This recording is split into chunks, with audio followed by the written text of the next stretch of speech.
Don't let pride be the reason that you lose.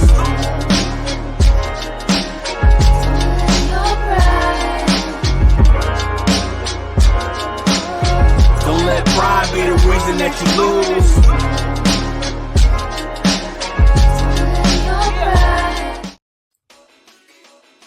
What's up, y'all? Yeah.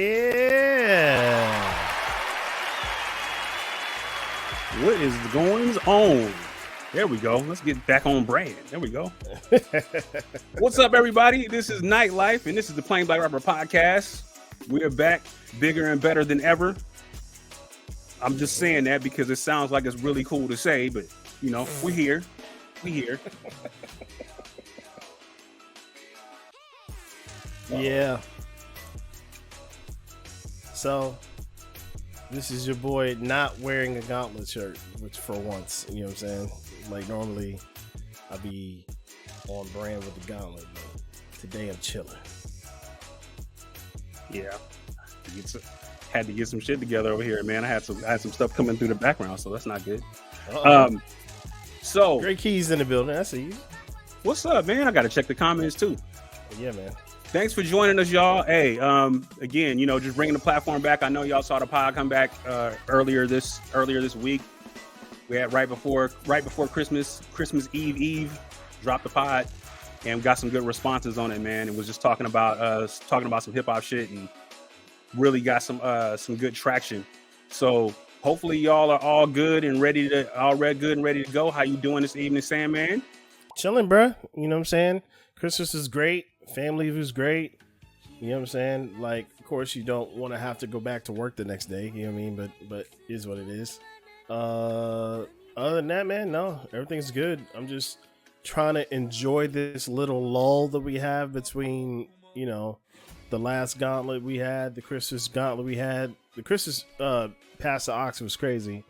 You know what I mean? So I appreciate being able to do that. And thank you for everybody who pulled up to include Focus, to include Cuddy Fresh. You know what I mean? Thank you guys. And then, like, just getting ready for this Champions Battle, which is going to be nuts on January 11th. So that's what's popping, yo. So we're gonna talk more about that a little bit later, but you know, just for the sake of time, we're gonna go ahead and jump into these topics now. The last pod we was talking about, you know, hip hop as far as this kind of waning type of situation that it's in.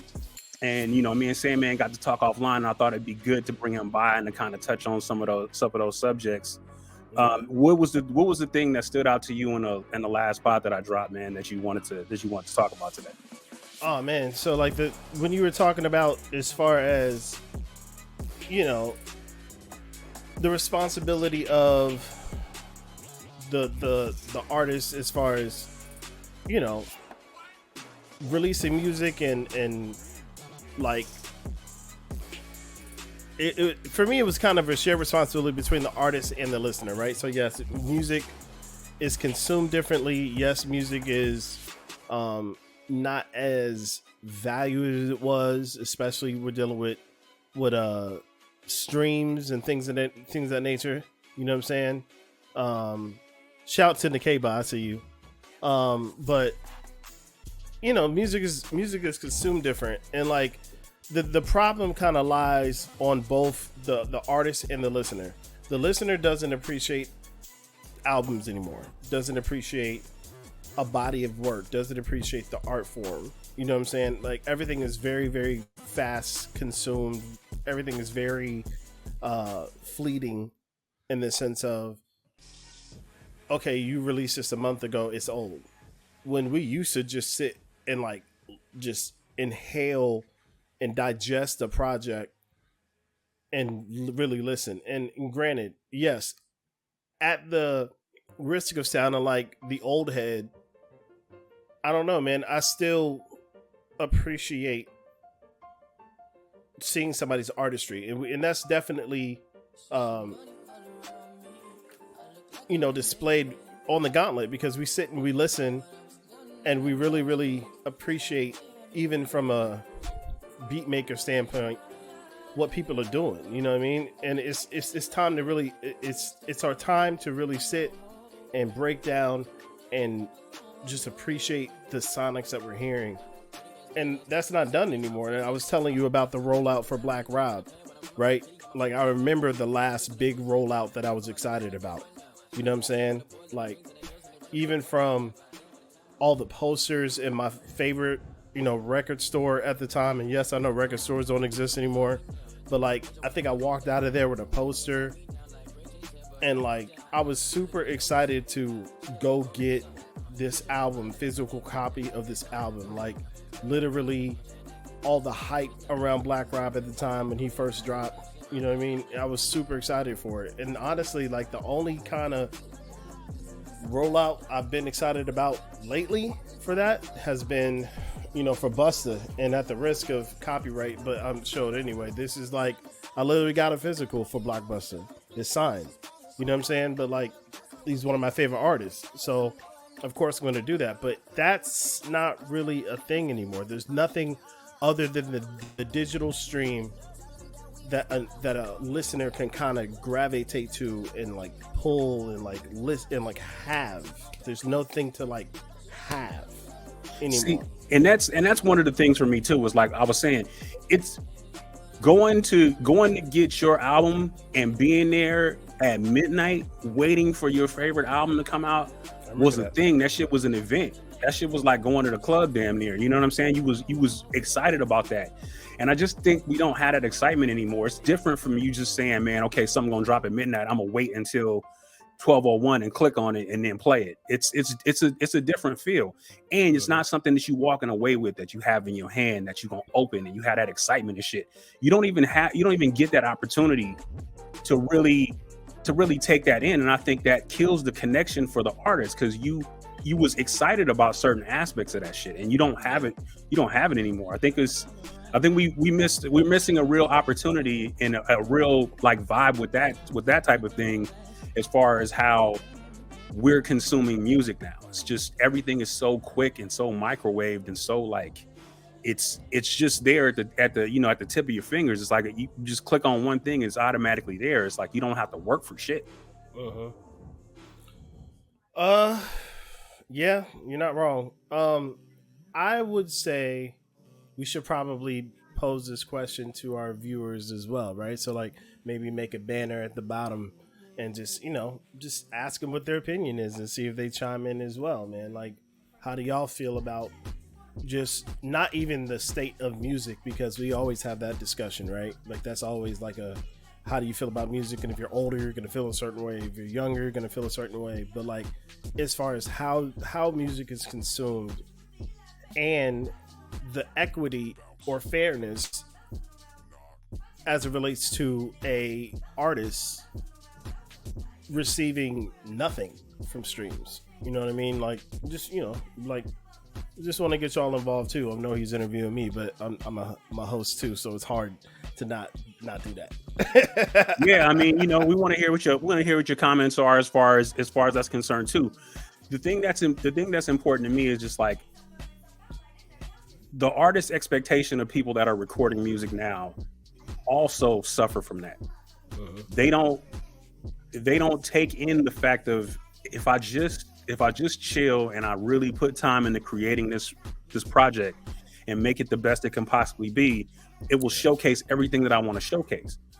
But they're so like now, like they don't let shit burn. Like you feel like if it's dated to you, it's dated to you, and you want to move on to the next best thing, the next bigger thing. You want to record this, you want to put this out, you want to put that out, and you just don't really get an opportunity to have that life, that lifespan of an actual project, because you don't, when you're not out touring, or you're not out doing shows, and you're not out connecting with people, you're allowing your project to not only become stagnant, but it becomes stagnant to you because you feel like it's old. But you have to have that new energy of somebody that hasn't heard it yet to be invested in it. So if you're out doing that, you'll tend to stick with a project for a longer period of time. But I just don't think that's happening right now, because cats is just dropping singles and EPs and all of this stuff, man. And they're like back to back to back. They just it's a screaming game.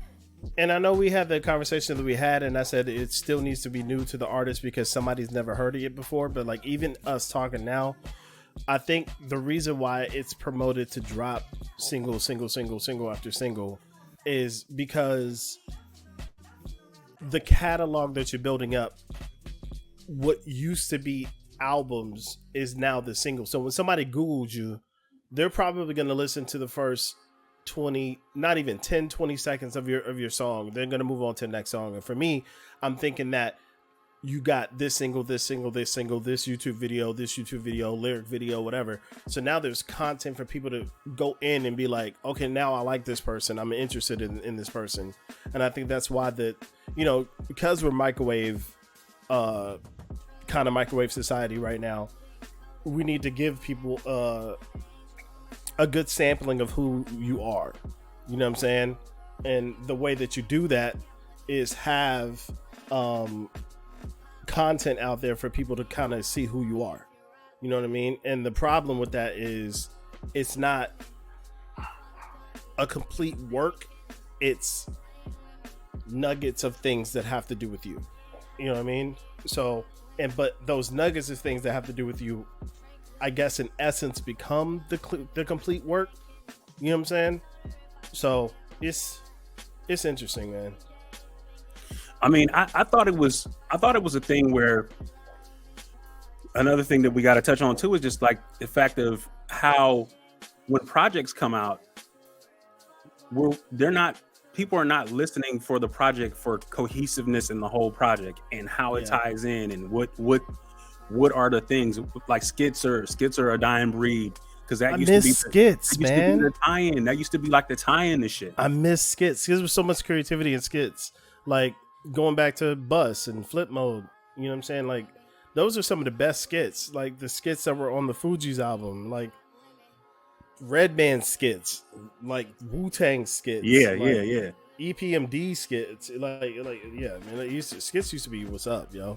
So I want to make sure we talk about what Nkeba said. She said I really try my best not to rag on the younger generation's musical expression. However, there aren't many that I listen to or can tolerate because I can't help notice the dark aspect folks are on. You're not wrong, man. It's just like things of that used to be a lot more muted or kind of aside are like kind of out blatant in the open now. You know what I'm saying? Like you kind of had to really follow somebody to kind of know what type of time they was on. But now it's apparent. You know what I mean? And it is dark. It's a lot. I won't say all of it, but there is a good majority of the stuff that is not the greatest thing you should probably be feeding your soul.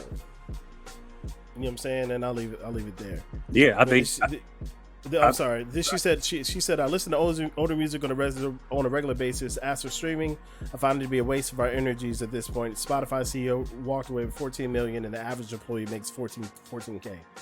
And she said it's the whole problem for us as creators, in her opinion. You know what I'm saying? And I 100% agree with you. But Knight, you were just about to say. Yeah, I mean, just to kind of play off of that now, it's like I think you're going to start seeing a movement of artists that are going to walk away from streaming. Even if it's for a short time, they're going to walk away from streaming and try to establish themselves and get back to it. And maybe that will change the tide of how we interact with our audiences. Because streaming is you're not getting the bang for your buck with streaming. You're just getting exposure. And what you're trading for your exposure is the amount of money that you're going to be getting back for people listening to your project. So it's like, if you've been in the game, you know, you like an E40 or you've been in the game like a Short or somebody that's been in the game for a long time, your fan base is 500,000 strong, right? So you automatically go and gold regardless. So it's like, what if you just pull all of them to your independent side and you had them paying $9.99 for an album and you're getting 95% of that? Like, why they do that now though.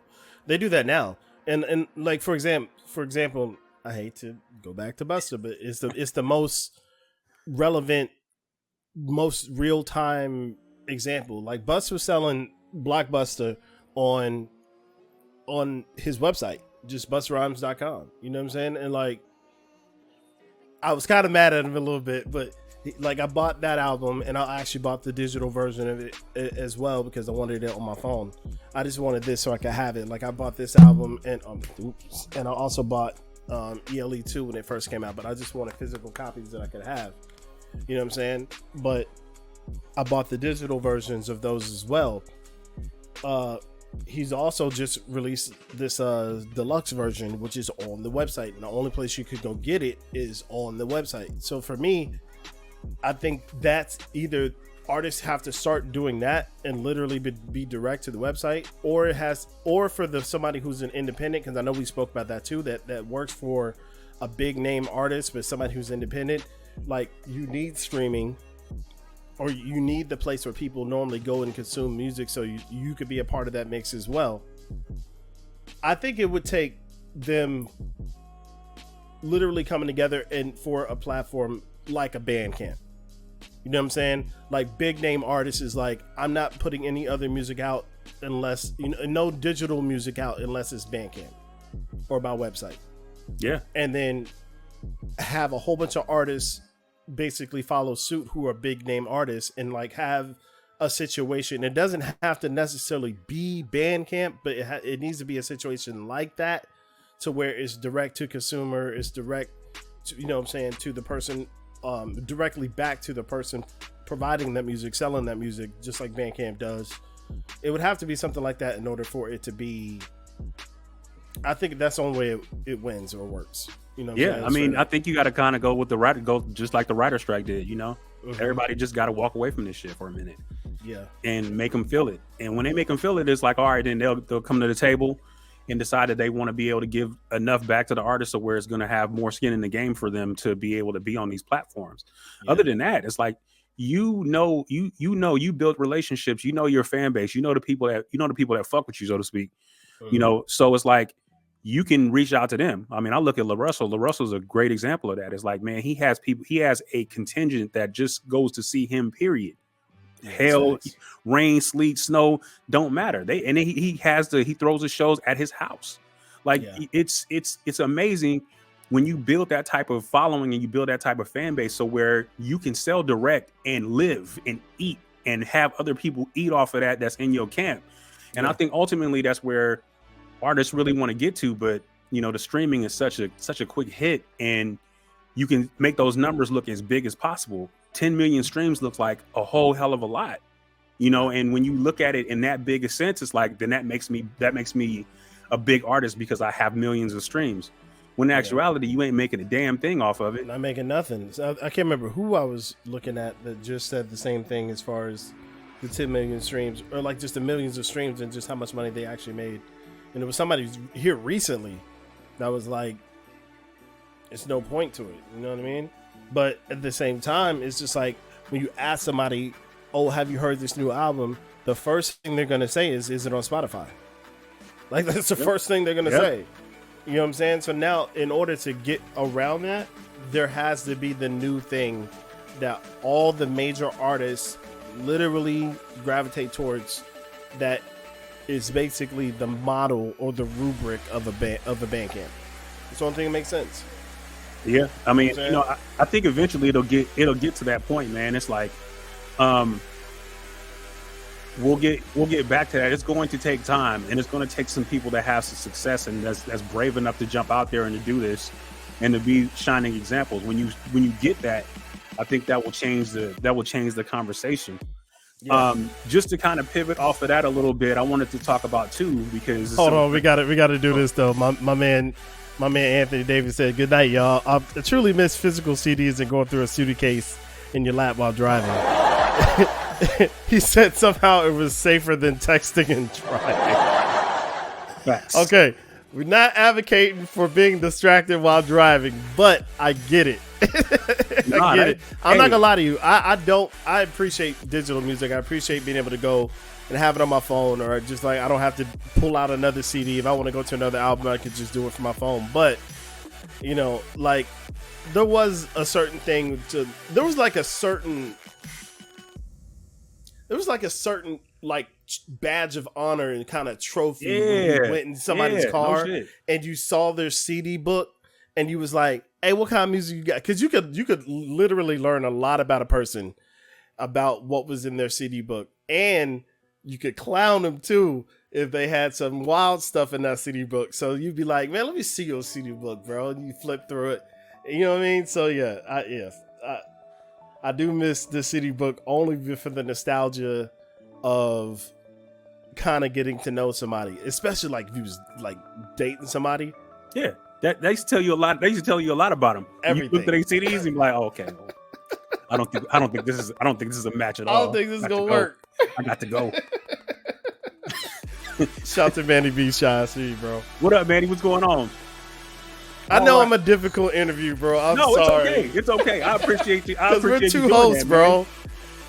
Nah. And it's like we gotta talk. We gotta talk to them. We gotta show them what the age is like, man. Really. Yeah, man. So the next thing I want to talk about is kind of producers in the new age and what we're going through right now. I made reference to it being production is the best that it's ever been. Yeah. And in some aspects, when you look at it from maybe more of an artist standpoint, the production is so good that the artist does not need to be involved in it. It's like some of these songs, some of these beats are finished to the point where there's no all right, Manny. They're so finished to the point, or so just that the artist is not needed. It's already its own finished product. Mm-hmm. And I'm kind of wondering what your thoughts are on that. I don't know, because my goal has always been to make a beat that stands up by itself. You know what I'm saying? Like, I always wanted to make my beats stand up by themselves. You know what I mean? I had to figure out and learn that I need to leave space and pockets for artists. And I think I've done a good job of that lately. But especially in like, because there's two different things. Right? You got battle culture, and in battles, you know what I mean? Like, it needs to be a complete finished product. Right. But I'll also say this: the Mercenaries completely proved that a battle beat that was not necessarily made for the artist can be artist ready. Yeah. You know what I'm saying? Like, I just think it's the creativity of the artist. And that was my MO for the longest time. I was like, I'm gonna make what I'm gonna make, and if the artist is dope, they'll figure it out. You know what I'm saying? So do you think that you think that production now in some aspects is too clean though, to the point where there's not the blemishes and imperfections that make records? I think that's actually a really good question. I think records have gotten really clean. We are in the Pro Tools era, so it is what it is. We kind of don't deal with a lot of analog equipment. And it also, to me, depends on who's making the music. Like, where's this music coming from? You know what I'm saying? So, if it's coming from a Cole or a Kendrick or, you know what I'm saying, somebody like that, then there might be a little bit of dirt on it. You know what I mean? If it's coming from, and I'm going to sound like an old head saying this, but it's okay. But if it's coming from Lil whoever, then yeah, it's probably going to sound really clean, because that's just what it's supposed to be. Now, I also say this though, even for the Lil whatevers, like, most trap beats, most drill beats already have dirt on them. There's already a level of distortion in the drums. Like, it's not super clean all the time, especially like the low end. So yes, there are very clean parts to it, but it's not like dusty like hip hop used to sound. Yeah, I give you that. And that's not necessarily a bad thing, but it's not necessarily a bad thing, but I do understand the why and the appeal of having some dirt on your record. You know what I mean? I know it's a very long answer, but yeah. And I think the vocalists have got it that way too. It's like, it's almost to the point where we don't have that grime in the scratchiness and the grime of the vocals if you listen to stuff that you heard that's, you know, from our era, it's like you can hear you can just hear the grit. You know what I'm saying? It's just there's just a whole feel that those vocals had, and it really helped to define.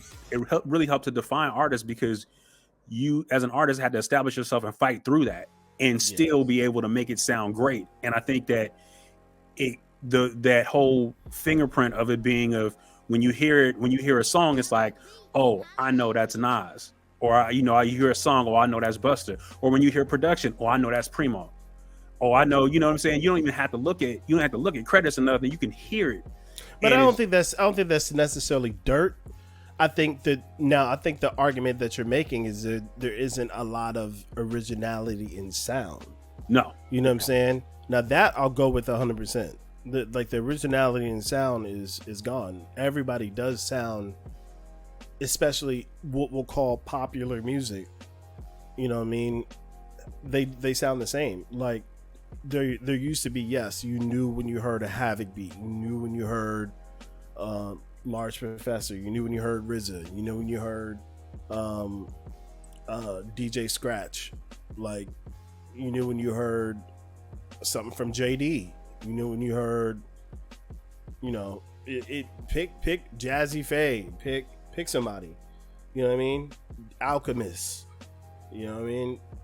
So yeah, I get you. I give you that. And there was a certain level and a certain type of rhyme pattern you knew you were going to hear from Redman. You knew you were going to hear from Guru, from like pick somebody, you know? So yeah, it's different. Now everybody sounds like insert rapper here, insert beat here. And it sucks, but I feel like I have hope. I guess it's the best way I can say. I think people are starting to realize that originality is not a 4-letter word. At least I'm hearing that on the Gauntlet. You know what I mean? And I think that's what's giving me hope about it.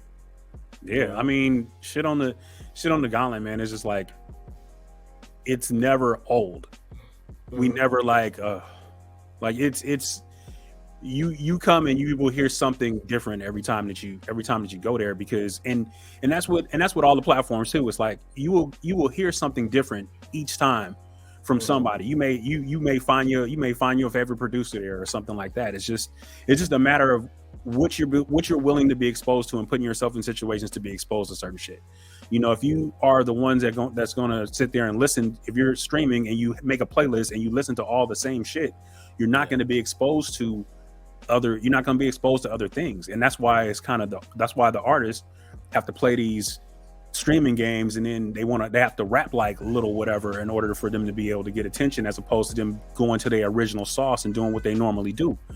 And that's it's a tough thing. And I understand that, you know, you got people that you got to answer to and people that sign your checks, and you got to do what you got to do. But this is still, hip hop is an art form where originality is supposed to be king.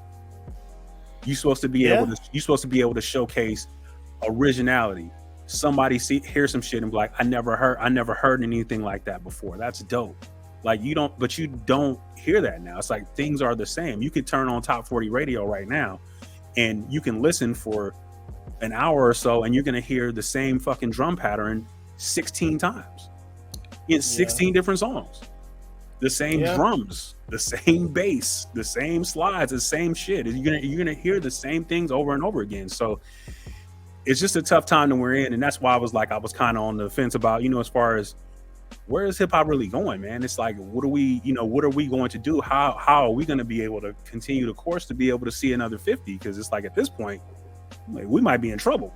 And I had it completely. And for those that don't know, please go back and listen to the first Plain Black Rapper podcast, because that's what we're speaking on, what he put out the other day.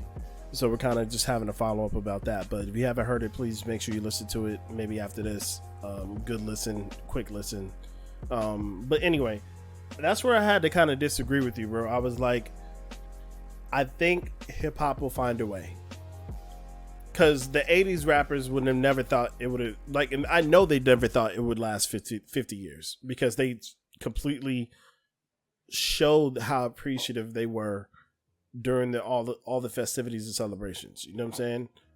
I think this is our art form that we created from the streets, and I think it'll be individuals who still really love it that'll find a way to make sure that it still lasts. Now, I don't know what hip hop is going to sound like in 50 years, but I don't think that we won't have hip hop. Now, if it takes the rock route, which is completely possible, you'll have a lot of different offsets or offshoots of hip hop that might look and sound a certain way. You know what I mean? And then at that point, you kind of have to label it as rap and not necessarily hip hop, because hip hop is a culture. Hip hop is, you know, MCing, DJing, graffiti art, and b-boy. Yeah, b-boy. You know what I'm saying? Yeah. So it's like hip hop is hip hop, but rap in and of itself might sound different in 50 years. But I do think hip hop will find a way to survive. I do. So Manny said big companies are looking for influencers, basically. No way some of these artists have hundreds of thousands of followers and can't pack a show or sell albums. That is 100% fact. Like, yeah. It's the way that they're selling image. They're selling image. First of all, that you are the influencer. You have this many followers. You had as many people. This is products that they can sell to somebody, and they want you to be marketable, and they use that. That's why you see a lot of attractive female rappers that come out, and they may not be the most skilled people that are out there, but they're still fronting.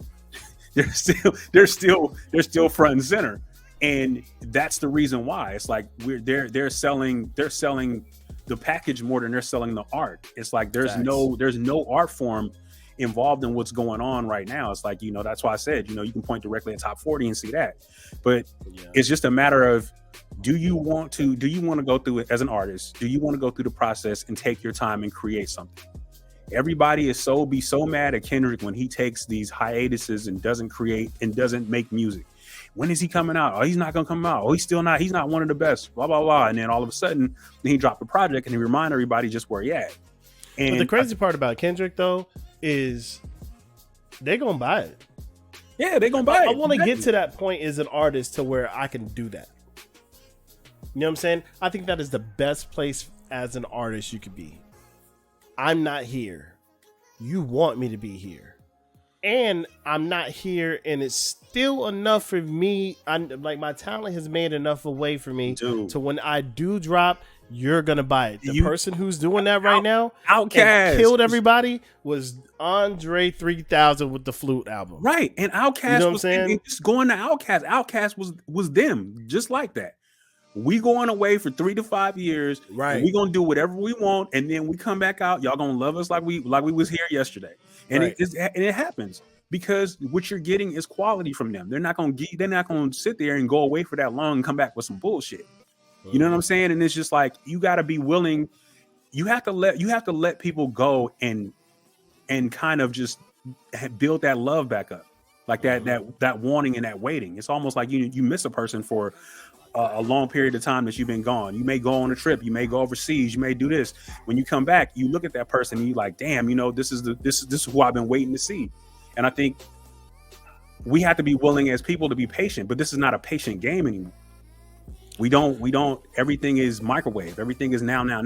Click, click, click. So I appreciate I need it. I appreciate everybody in here, so I want to make sure we show them some love. So the K-Boss said, we have to find the way and lead those astray back to the art of it. And I 100% agree with that. I just want to make sure we kind of go through some of these. I'm sorry. Yeah, Keith. Perfect example. Yes. And then Rhapsody again. Rhapsody is one of them ones, like, she's not willing to compromise. She's not pushed those like the way she should. But she's not willing to compromise herself. Like, you know, she does, and she does the art. Cher Noir, same person, same thing. They are not willing to compromise themselves for their art. They want to do the shit that they want to do. And there's people that love them, and they got enough of a contingency to be able to survive because they're still loved and they're still revered. And that's I definitely wanted to I definitely wanted to address this. 3D was asking if all the artists want the same sound, what are we as producers supposed to do? Come together and make these fools work. Hey, you know what the title is? The title is producer. So that means that you were responsible for going in and making them make a record. That's what a producer does. As far as like, because he's saying like they're not going to want to mess with you if it's not the sound that you created. Like they're not like, put it like this: they're looking for what's popular, and your sound is pure, uncut, and they want the popular stepped on sound. You know what I'm saying? So he said they're not even going to come to you anyway. So to me, it would take producers basically like rallying together and being like, no, we're not. It's not that we're not doing this sound anymore. It's not, we're not going to champion that I need to make 100 beats that sound like this.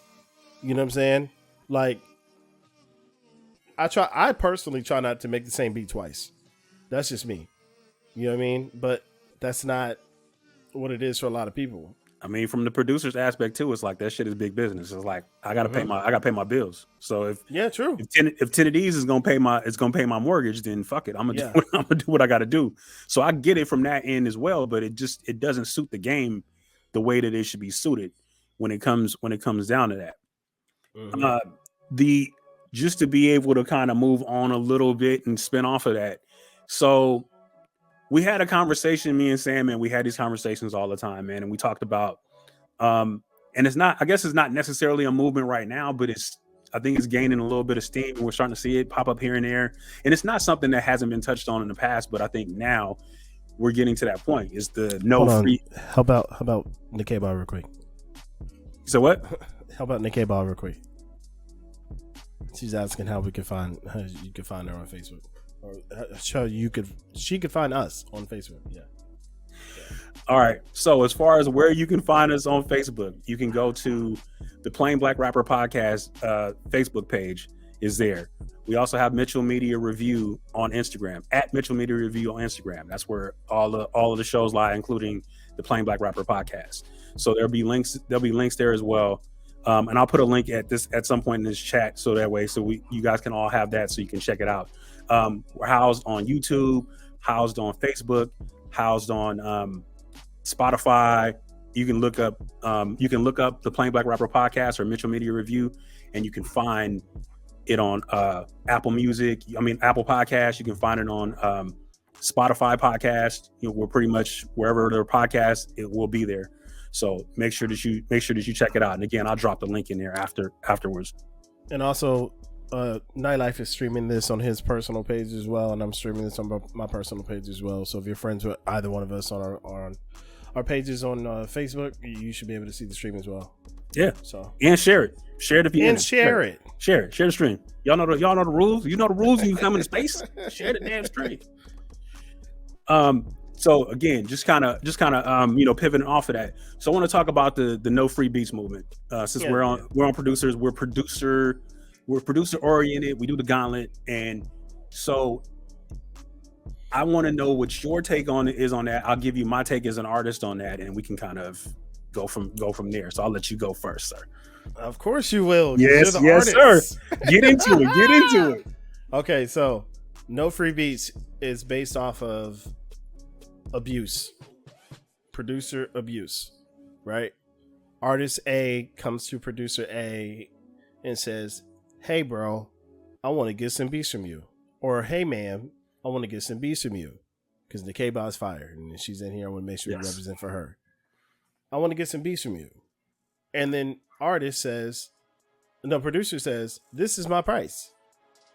You know what I mean? Artist says, "Ooh.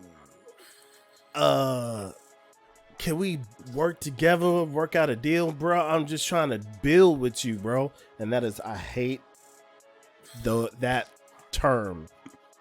Like, you build with people that you got a relationship with already. You know what I'm saying? Like, me and this guy could build. That makes sense.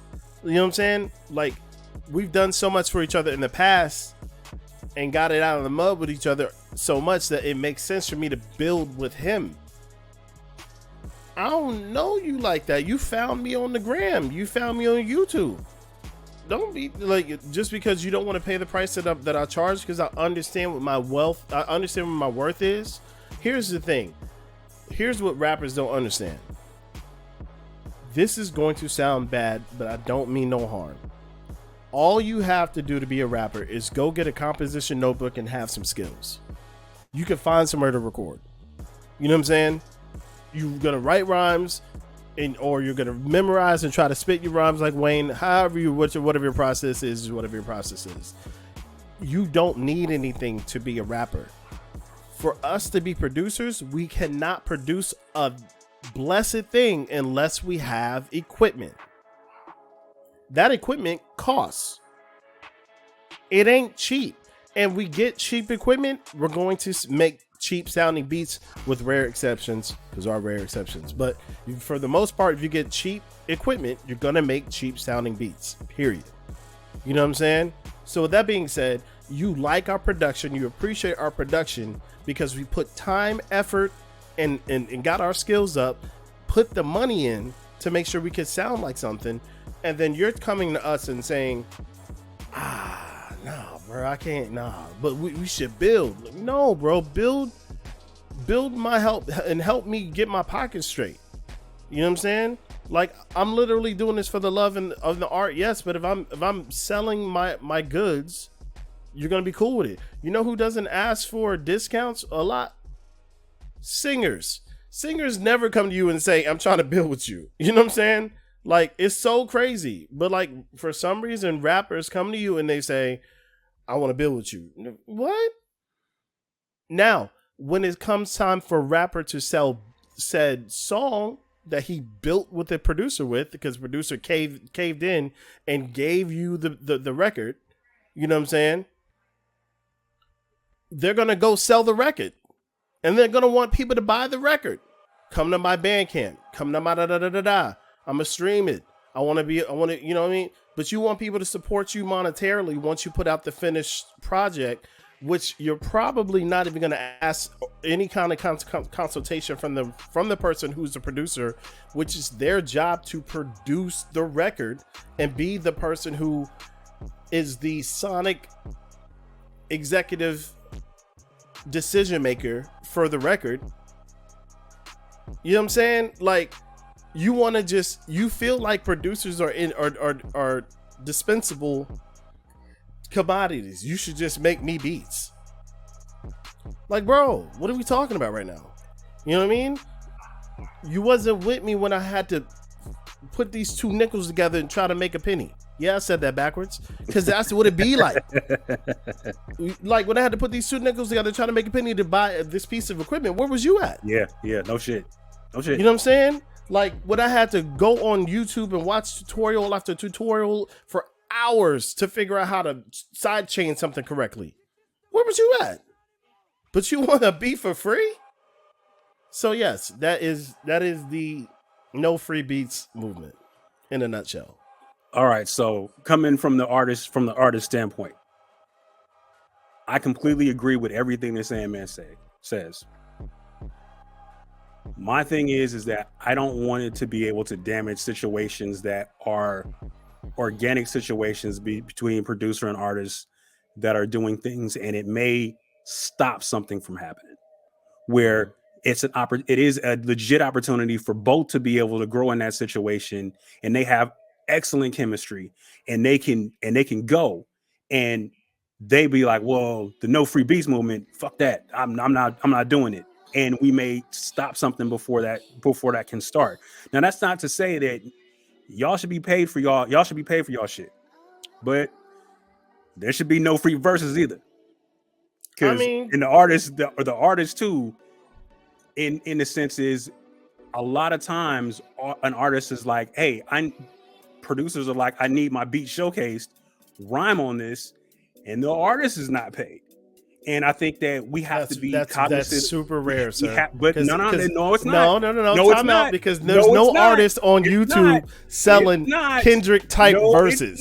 That's not a thing. It's not. No, they're not doing that.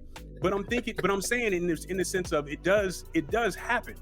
And I think that when you add a situation like that, man, and people have legitimate collaborations and are doing legitimate business, that can mar that, and people can it could make somebody hesitant of being able to do that shit. Now, in regards to the producer that does the thing and they go, okay, we're agreeing to build, you got to do good business too. On your end, do good business. You can't let them run off with the plug. You can't let them run off with your beat and take the shit and get all the publishing and get all of the get all the shit they need to get off of it, because you don't have your business tight on the back end. It's your responsibility to also be able to do that too. That doesn't excuse it. And you're not wrong about that at all. You're not wrong about that at all. But at the same time, then you also put like this: the rapper who has the audacity to not establish a relationship with you first. You know what I'm saying? And then be on some like, this is somebody who just is in your inbox. And no. I'm not saying, you know what I mean? That's this. Well, I'm not talking. Let me clear that up. I'm not talking about that. I'm talking about people that have legitimate relationships. Oh, this is different. You know what I'm saying? If you have a legitimate relationship with somebody, then the no free beats thing does not relegate itself to that. Somebody could feel pressure from that. I don't think so. I think so. Because at the end of the day, if you have a relationship with somebody, then that's your man's in them, and no matter what anybody else says, that's not going to change how you deal with your man's in them, because you built that relationship with them. You know what I'm saying? Like, I don't feel pressure from somebody else to not, for example, give you a free beat. Well, if they're on the cusp, what are they gonna tell me? You're on the cusp of building that relationship. Like, I don't think if it's a cusp, like this. If it's a cusp thing, then keep building the relationship. You know what I'm saying? If it's a cusp thing, keep building a relationship. If we're supposed to work, we'll work. You know what I mean? Like, because at the end of the day, in that particular type of situation, until something is actually established, when you say, yeah, man, I'll work with you, but I'm going to need some points. This is what I'm going to need on the back end. These are the stipulations for me to give you the beat. You know what I'm saying? And then you slide them that piece of paperwork that says you need to sign this split, or you need to sign this piece of paperwork that says the agreement. I'm giving you this up front, but I need this on the back. And then they look at you sideways. Yeah.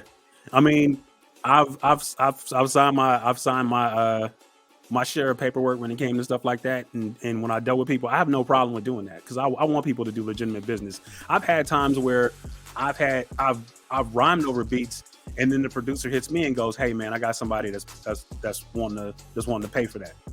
And you know what? And I always say, go make your money. I'm not gonna stop. I'm not gonna stand in the middle. I'm not gonna stand in the way of nobody being able to make some money off the shit. All right, if that's the case, and it's done, but okay, go ahead. And I actually want to double cement that too. If I give you a free beat, just know that beat is on the market. It's live. It's still live. That beat is on the market. If somebody's trying to come with some bread for that beat, no, I don't know. Tell you. By all means, by all means, I have no issue with that, because to me, it's like, you doing me a favor in that situation, and if you're doing me a favor in that situation, I gotta understand the game is a game. Let people be able to make the shit that they gotta make, and I don't have an issue with that. Motherfuckers be getting tight about that. They be getting tight. Like, I don't know. How dare you do that? You know I was rhyming on that. I'm like, and again, I want to also say that the frequency of a rapper being hit up by a producer and to say, like, let's link up and let's build something is far less than a dope producer who's established himself as a dope producer, which is what most of these cats are doing nowadays. They're normally approached by the rapper. Now, again, ain't nobody scrolling through YouTube looking for Kendrick type verses, Future type verses.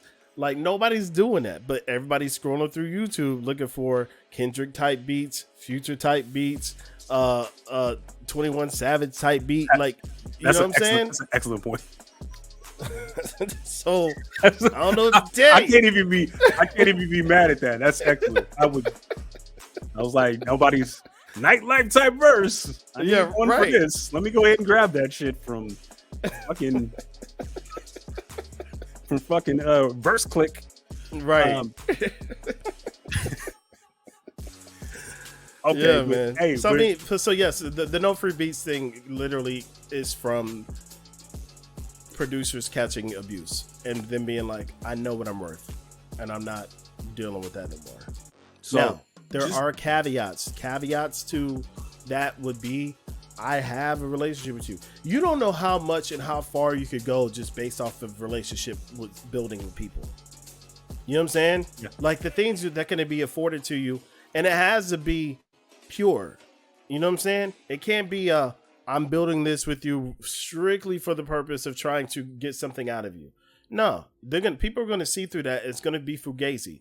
Like you literally need to legit build relationships with people, and literally care about the person that you build a relationship with, or literally have some type of for real vested interest in that person. And then once y'all build, everything else is gonna come organically and naturally. You know what I'm saying? Like. And then you might even feel inclined to be like, I need to pay you for this beat, bro, because now you're not just cat off internet. You're my mans in them. You know what I mean? Yeah. So, and I don't want it to go nowhere. So I don't need nobody coming and scooping it. So I just want to here you go. Here you go. That happens too. All right. Just because of the simple fact that we need to go ahead and move along. I think this was a great topic. Thank y'all in the chats for being able to chime in on that, man. You know, hopefully I didn't alienate nobody by my comments because I wasn't trying to do that, but you know, we just like first take on this shit. So, so we got to get to the meat and potatoes, really, man. This is like the Gauntlet, the Gauntlet Champions tourney. We got to make sure that we talk about that, and we'll end it on that. So I'll let Sandman go down if he has it off the top of his head, the list of competitors and parameters as far as that's concerned. Well, the parameters won't be a thing until we won't be until the champions to the finals. The champions finals. Yeah, the finals. It won't be a thing until the finals. But I'll say this, man, like, ooh, we got to talk about that too real quick. Yes. What? Oh, where they do this at? This is a whole podcast by itself. Hey, Manny, invite me back. We don't have time to get into that. We will be here another hour. Back. And I'm on borrowed time. Invite me back. Hey, Jesus, okay. The wife and the kids is not going to allow me to sit here for another 3 hours to talk about that topic. But we will get into that, and please don't let nobody steal that because that's hot shit. Invite me back, bro. Okay, so anyway, so the Champions Battle, which is the Gauntlet's version of our playoffs, right? It is scheduled for January 11th. You know what I'm saying? It's coming up very soon. January 11th. It's 8 people who have won a regular season gauntlet this season for season 5. So those folks, if you will, in I guess no particular order. I'm gonna try to do it in order, but Boomernotti is the first competitor that won. AG Music, you know what I'm saying? We got D Ski, the Ill Eagle. We got the Grand Champion Hall of Famer who won one, Keith Knox. We got Brain Got Blaps. We got El Rojo. We have the Titan producer, Lo Ray. She's super dope. Mm-hmm. You know what I'm saying? We got my boy Fox Styles. You know what I mean? So like, it's gonna be nuts, man. It's a stacked situation. You know what I mean? Very stacked situation. So all of them will be battling for the opportunity to go see the Mercenaries for the belt. And that is the finals. So this Champions Battle is the playoffs for the opportunity to go see the Mercenaries to battle for the belt and the title of Grand Champion. You know what I'm saying? So this is January 11th, Gauntlet Champions Battle. It's going down. The belt is being crafted as we speak. I got the proof back and it looks crazy. You know what I'm saying? So I'm super excited to see this go down. You know what I'm saying? Like, this is going to be a super battle. So when you talking about top of the game, these are 8 individuals who won an episode, battled through 8 other people in their episode to become a champion. So the level and quality and caliber of beats that we're gonna hear in this champions battle is gonna be unrivaled, guaranteed, from start to finish. Just like we were sitting back looking, scratching our heads about the first round in the last battle we had between D-Dot and Nitro. Imagine 8 matchups just like that. Yeah, no shit. That's the champions battle. No shit. You know what I'm saying? Like, there's no slouching at all in the champions battle. You know what I'm saying? So, I'm super excited for this. I think it's going to be super dope. And it is every season, man. We're just blessed to be able to do this a 5th time in season 5. You know what I mean? So thank you guys again for rocking with us and staying with us for 5 seasons, moving into season 6, man. Like, we are trying to make this the platform. Period. Hey, and I'm gonna tell you this. For the people that's in this tourney, that's in this bracket, please make sure that you come prepared, because a 8 will knock a 1 off. Yeah, they will. We see, man. I'm trying to tell you. Don't do it, because I already know where you're going. Don't do it. Play. Don't play. Don't play. Don't say no names, bro. Come here. I'm not saying nothing. You come in here ready. Come in here ready to go, because you can't. Your jumper cannot be off in that tournament, man. Yeah. I'm telling you, you will get embarrassed. Yeah, you get embarrassed out here. 10 final rounders, bro. It a minimum of 10. We say bring 10 beats. That's a minimum of 10. So 10 final rounders, yo. You got to be able to send somebody home with every beat. Yeah, and overrun your clip too. Overrun your clip. Have about 15 ready. You never know what's gonna happen. You know, I'd be prepared for all that. I'd be prepared for all that if I was you. Yeah, because I mean, I remember just certain times of individuals being that gauntlet ready. You know what I'm saying? Like, forever in infamy. Shout to Tyven. He is literally etched into gauntlet lore. This cat won a gauntlet. Sleep. He submitted the beats. Run the folder. Is what he submitted the beats. Run the folder. He was planning on being in the chat with us live. And you know, if you're not showing up, I literally just play your beats start to finish. So number 1, number 2, number 3, whatever. And that is not necessarily the greatest thing, because you might want to retort or maybe use some beat to kind of respond to what your opponent played, which is what you're supposed to do, which is why you're in the chat. Every beat from this brother, it didn't matter what beat I had to choose for him. It was gauntlet ready. That's what it's going to take. You have to have 10 of those. Just so y'all understand, it's not a game, man. Make sure that you show up, man. January 11th. Make sure that you are there. Thursday. 5 p.m. Pacific, 8 p.m. Eastern time. You know the time. Yes, you know the platform. You know where we at. You know where we be at. You know what I'm saying? Make sure that you show up. So we're going to go ahead and wrap this thing on up before we get cut off over on the old Instagrammies. Mm-hmm. So thank y'all for joining us, and I'll give y'all the old sign off that we used to give y'all before. Difficult roads often lead to most beautiful destinations. Shoot your shot. Go for the win. You might make it. Peace, and see y'all on January 11th. This is the Plain Black Rapper Podcast. Yes, sir.